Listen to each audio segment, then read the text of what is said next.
প্রযোজক ইকবাল তার নতুন সিনেমা ডেড বডি এইভাবে প্রচার চালাবে কখনোই ভাবতে পারিনি। প্রিয় দর্শক, আপনারা দেখতে পাচ্ছেন সারা ঢাকা শহর জুড়ে ঘুরে ঘুরে ৩০০টা মোটরসাইকেল, মাইক্রোবাস, ট্রাক নিয়ে মোটরসাইকেল দিয়ে সারা ঢাকা শহর ঘুরে ঘুরে প্রচারণা চালাচ্ছে। এই প্রচারণার একটাই কারণ, যেহেতু ডেড বডি সিনেমাটি শাকিব খানের সাথে ঈদে মুক্তি পাওয়ার কথা ছিল, কারণবশত সেই সিনেমাটি ঈদে মুক্তি দেওয়া হয়নি, দেখতে পাচ্ছেন। এখন ইকবাল ভাই বলেছে যে এটা হচ্ছে দ্বিতীয় ঈদ আমি তৈরি করলাম, যেটা দেখে দর্শকরা যদি জানতেই না পারে যেটা কী সিনেমা হতে যাচ্ছে।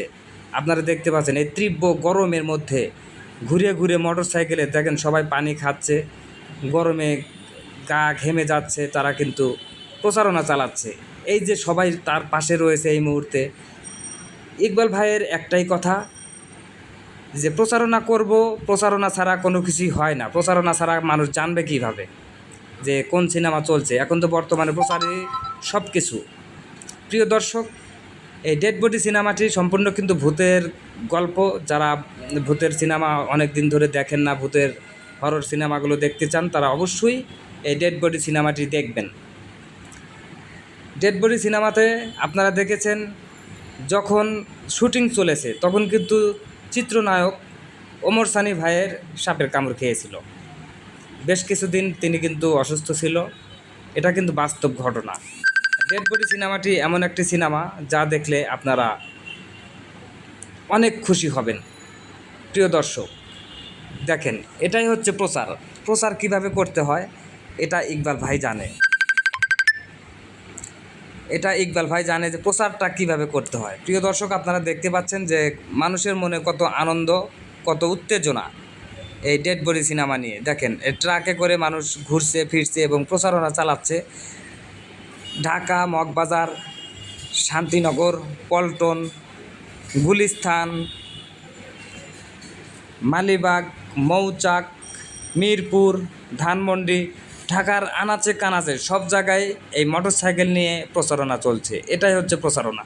প্রিয় দর্শক, সিনেমাটি অবশ্যই হলে গিয়ে দেখবেন। আগামী ৩ তারিখে সিনেমাটি মুক্তি পাচ্ছে প্রযোজক ইকবালের ডেড বডি সিনেমাটি। তো ডেড বডি সিনেমাটি আপনারা অবশ্যই দেখবেন এবং সিনেমাটি কেমন হয়েছে অবশ্যই জানাবেন। আপনারা কিন্তু ইতিমধ্যে জানেন যে ঈদের আগেই কিন্তু এই সিনেমাটির ট্রেলার, পোস্টার সব কিছুই আপনারা দেখেছেন। তো কেমন লেগেছে অবশ্যই কমেন্টে জানাবেন। দেখেন ঢাকার আনাচে কানাচে রিক্সাওয়ালা যত মানুষ আছে সবার মাঝে এই ঢাকা শহর ঘুরে ঘুরে প্রচারণা চলছে এই ডেড বডি সিনেমাটি। আরও একটি কথা আমি আপনাদেরকে বলতে চাই যে এই গরমের মধ্যে যারা এই প্রচারণা চালাচ্ছে শুধু তারাই নয়, যারা বাইরের দর্শক যে দাঁড়িয়ে রয়েছে দেখছে, তাদের সবাইকে কিন্তু এই গরমের জন্যে পানি দিচ্ছে, পানির বোতল দিচ্ছে। আপনারা দেখেন যে সবাইকে পানি দিচ্ছে যেন তারা তৃষ্ণা মেটাতে পারে এই গরমের মধ্যে। যে প্রচুর গরম পড়েছে, অবশ্যই হতাশ ইকবাল ভাই, হতাশ হয়ে পড়েছেন যে এই গরমের মধ্যে সিনেমাটি মুক্তি পাচ্ছে, দর্শক কতটুকু হলে আসবে এটা নিয়ে তিনি একটু চিন্তায় রয়েছেন। তো প্রিয় দর্শক, যদি ভালো লাগে অবশ্যই আমাদের সঙ্গে থাকবেন। আমাদের চ্যানেল